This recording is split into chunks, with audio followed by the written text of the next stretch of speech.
Hello Internet, Gurn here with Gurney Media, here to talk about the FX5. And I want to be upfront, I'm not that excited or not that impressed by it. And we're going to talk about why, so let's get into it. So I'm coming from the perspective of having used a lot of different cameras and a lot of different platforms, okay? Most people I understand at the beginner to small business level, they're going to buy a camera that's in a certain ecosystem and stick with that ecosystem. I get that. And so I understand why a lot of Sony users are super excited about the FX5. Again, I'm coming from the perspective of having had the flexibility of using a lot of different platforms, having the opportunity to use different manufacturers and what they have to offer, and understanding the entire playing field. And so looking at the whole playing field here, that's why I'm not that excited or not that impressed with the FX5. So I'm going to be comparing it today with 3 different cameras, one of which is 6 years old,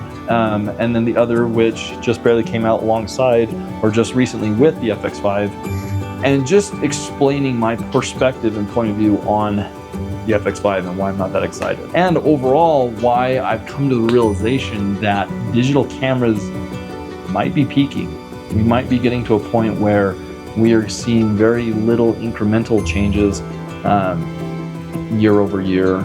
And whereas before, way back when I started on the P2, you would have a new camera come out and it would be cutting edge, pushing the boundaries, pushing the envelope. We're just not seeing that anymore. So first camera is the red Komodo 6K. This came out in 2020.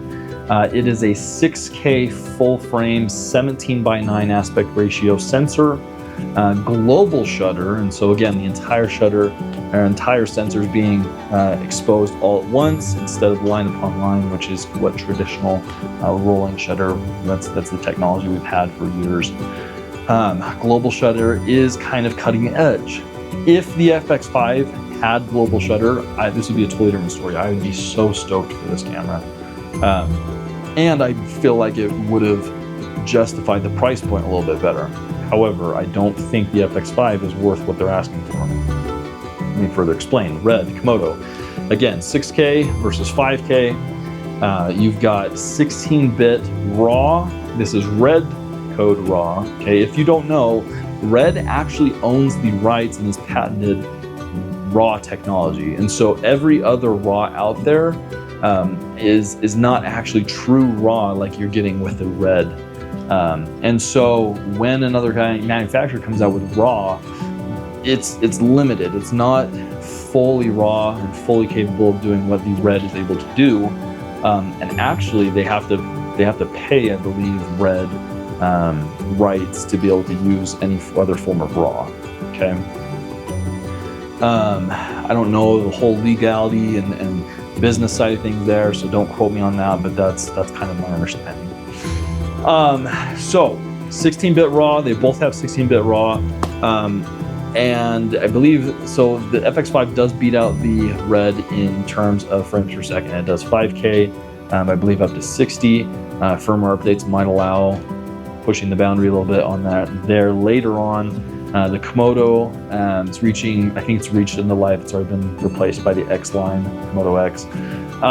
And so it maxes out at 6K at, I believe, 40 frames per second. You can do some different constraints with aspect ratio where you actually do, bars internal on the camera, and allows you to push that, I believe, up to 50, maybe 54 frames per second. But that's what it maxes out at. And so there's a little bit difference there. But in terms of quality of image and flexibility, what you're able to do with that image, I would pick the Red RAW over the format that the Sony offers any day. That being said, they're very comparable, and you're gonna get a beautiful image out of both cameras, okay? Price points, so you can pick up the Red Komodo 6K used anywhere between $25,000 to $3,000 right now, where the FX5 is $5,000, okay, or just below $5,000. Both of those are gonna have to be kitted out, and so you're gonna be paying a lot of money to fully kit that out and fully get it ready to shoot.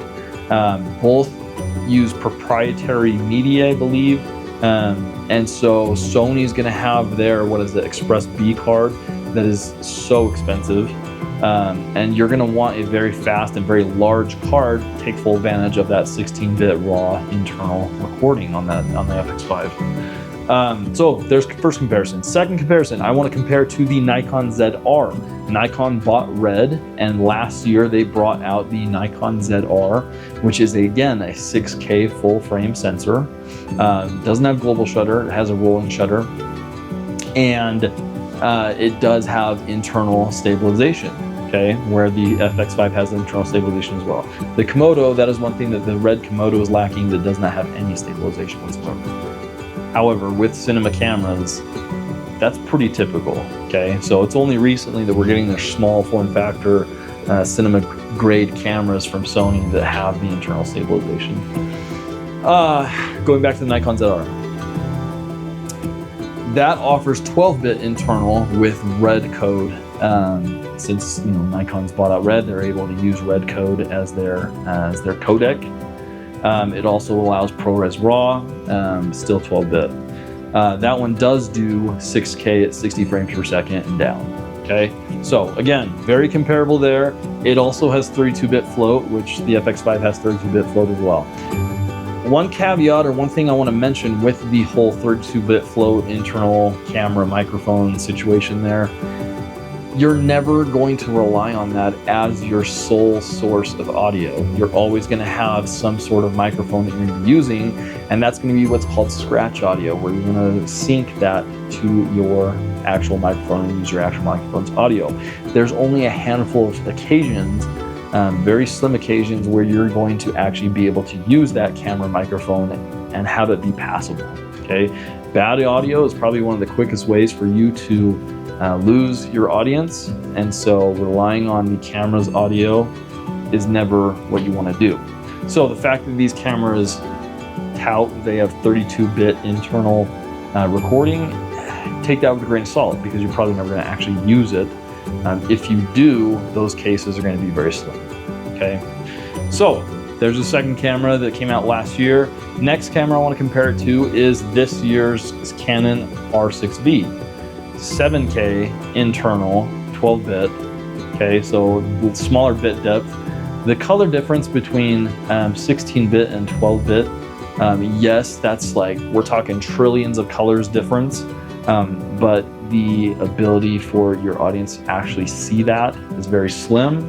The only difference that's going to make is maybe in the sky you're going to have less banding or absolutely no banding, things like that. 7K internal raw, open gate, 30 frames per second, okay? Now you can go down to 4K and have all the way up to 60 or even 120 frames per second, which is fantastic, okay? The FX5, 5K, raw, 60 frames, 16-bit, so there's the differences there. Again, big price difference. We all know the R6 V is a fantastic value for what you're getting.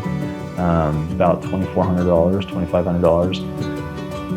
FX5, $5,000. Okay, so again, one camera is 6 years old, but still highly usable today on the playing field. One camera came out last year, one camera came out last month. All of these cameras are extremely comparable to that FX5. Again, we're entering a time when all cameras really truly are good, and all cameras are able to give you a really good quality image. What everything's boiling down to in today's world is the creator and the ability to compose images correctly and tell a good story, okay? We need to think of these cameras as tools, and what is the right tool for the job. We're at a time when all of these cameras are good and able to produce a good image, and it's going to come down to the creator and the story that you're telling, and which tool is the right tool for the situation you're shooting. Are you shooting in low light? Are you shooting in a high action, high movement situation? Are you shooting in a situation where it's really tight and constrained? Are you shooting in a situation, I can go on and on. These are tools. And again, we're entering a time where price is really what it comes down to, because You're comparing apples to apples, basically. I really truly feel like the FX5 should have been priced a lot lower, or it could have been priced at $5,000 if they had included a global shutter on it. Okay, Sony does have a camera that has a global shutter. I believe it's the Alpha 1 or Alpha 10 or whatever it is. It could have been done. I would love to see the next Sony camera to have global shutter. Okay, the next camera I buy needs to have global shutter. That's where we're headed as an industry. People can go on and on about how much more demanding that is on the camera. I don't care. After using global shutter and getting the quality of image that I can get from that, that's my next need. Because any cameras that have been coming out for the last 6 years, I've just shown, they're all about the same. So, that's for me. That's my hot take. Again, I understand if you're a Sony only user, why you'd be so excited. But looking at the perspective of seeing the entire playing field, Sony, you could have done better. Or maybe we can't. Maybe we're in a point where digital cameras aren't going to be improving and we've peaked. Remains to be seen, but I think that's where we're at. Comes down to the creator. Get out there, tell a good story, compose your image beautifully, and rock what you got.